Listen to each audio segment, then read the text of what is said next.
Bapak Ibu saudara sekalian dimanapun berada, untuk menyertai kita dalam melakukan aktivitas kita hari ini, kita akan beribadah kepada Tuhan. Mari kita angkat pujian bagi Tuhan dari Kidung Jemaat nomor 39, Ku diberi belas kasihan.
Kita berdoa. Kasih karunia dan damai sejahtera dari Allah dan anaknya Yesus Kristus yang menyertai saudara sekalian. Amin. Saudaraku, yang menjadi landasan renungan hari ini terambil dari Yesaya pasal 25 ayat 8. Demikian firman Tuhan tertulis di sana. Ia akan meniadakan maut untuk seterusnya, dan Tuhan Allah akan menghapuskan air mata daripada segala muka, dan aib umatnya akan dijauhkannya dari seluruh bumi, sebab Tuhan telah mengatakannya. Demikian firman Tuhan. Tuhan yang mengubah hidupmu. Demikian judul renungan ini. Sadarkah kita ada seperti apa adanya kita saat ini adalah karena Tuhan?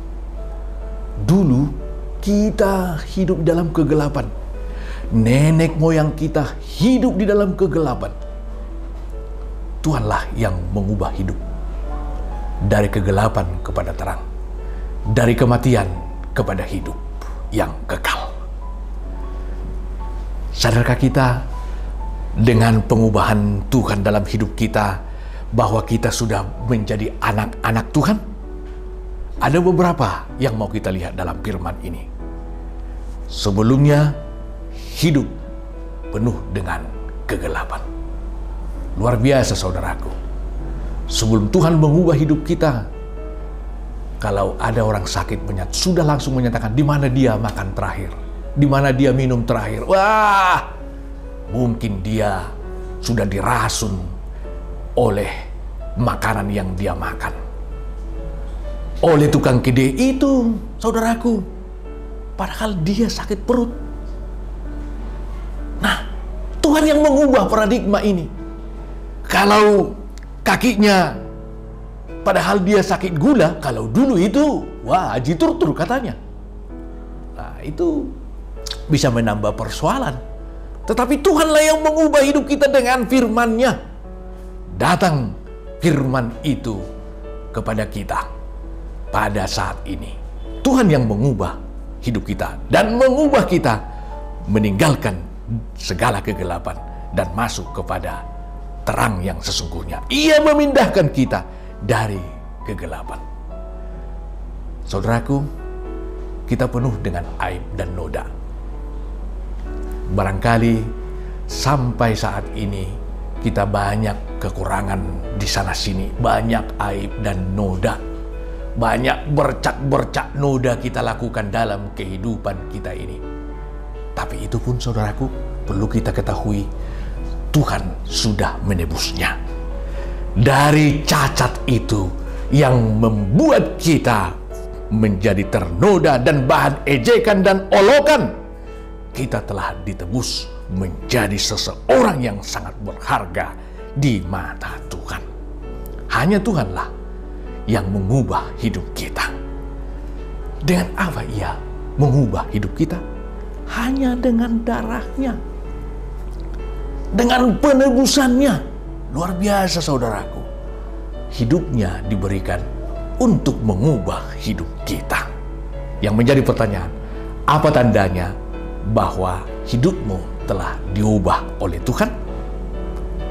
Saudaraku, firman ini menyatakan, dengan buahnya lah kita mengenal setiap orang. Karena pohon dikenal dari buahnya. Perbuatan kita, kesiapaan kita akan menunjukkan bahwa kita sudah diubah oleh firman Tuhan. Jika kita masih hidup dalam kegelapan, sekalipun kita sudah di masa-masa terang, ini sesungguhnya hanya waktu yang kita berada di dalam masa terang penebusan Kristus, tapi hidup kita tidak diubah. Itu namanya hanya casingnya yang berubah. Jangan mau begitu saudaraku. Tetapi mulai dari pikiran kita, kesiapaan kita, mari kita tunjukkan kita telah diubah oleh Tuhan. Yang dulu dia malas, mari bersemangatlah melakukan pekerjaanmu. Bersemangatlah menyelesaikan studimu. Bersemangatlah menolong orang lain. Bersemangatlah bekerja. Kalau sebelumnya kita menyatakan, ini penyakitku tidak akan mungkin sembuh lagi, ingat, Tuhan akan menghapus air mata untuk selama-lamanya. Tuhan dapat menyembuhkannya. Tuhan dapat memberi kesehatan bagimu. Berharaplah senantiasa. Tunjukkanlah bahwa dirimu telah diubah dengan mau menjadi agen perubahan itu kepada orang lain. Amin. Kita berdoa. Terpuji termuliakan namamu Tuhan Allah Bapa di sorga. Hanya Engkaulah yang mengubah hidup kami dari kegelapan kepada terang. Sungguh kami menjadi anak kesayangan Tuhan. Namun kami masih sering mendukakan hati Tuhan. Ampuni kami Tuhan akan segala salah dan dosa kami. Biarlah hanya kehendak Tuhan kami lakukan dalam kehidupan kami ini. Sadarkan setiap orang yang menderita penyakit bahwa Tuhan sanggup mengubah penyakit itu menjadi kesembuhan. Tumpangkan tanganmu yang penuh kuasa dan berkat itu, memberi kesembuhan kepada setiap orang yang menderita penyakit, memberi kekuatan kepada setiap orang yang letih dan lesu, yang tidak berpengharapan. Teguhkan iman pengharapan mereka. Yang bersukacita juga, kiranya Tuhan menguatkan mereka agar tidak jatuh kepada kesombongan, namun nama Tuhanlah yang ditinggikan. Terpujilah Engkau Bapa. Dengarlah doa kami ini, di mana kami juga akan menaikkan doa kami. Kita berdoa bersama. Bapa kami yang di surga, dikuduskanlah namamu, datanglah kerajaan-Mu. Jadilah kehendak-Mu di bumi seperti di surga. Berikanlah kami pada hari ini makanan kami yang secukupnya, dan ampunilah kami akan kesalahan kami, seperti kami juga telah mengampuni orang yang bersalah kepada kami. Dan janganlah membawa kami ke dalam pencobaan, tetapi lepaskanlah kami daripada yang jahat. Karena Engkau yang empunya kerajaan dan kekuasaan dan kemuliaan sampai selama-lamanya. Amin. Anugerah Tuhan kita Yesus Kristus, kasih setia dari Allah Bapa, serta persekutuan Roh Kudus, kiranya menyertai dan memberkati saudara sekalian. Amin.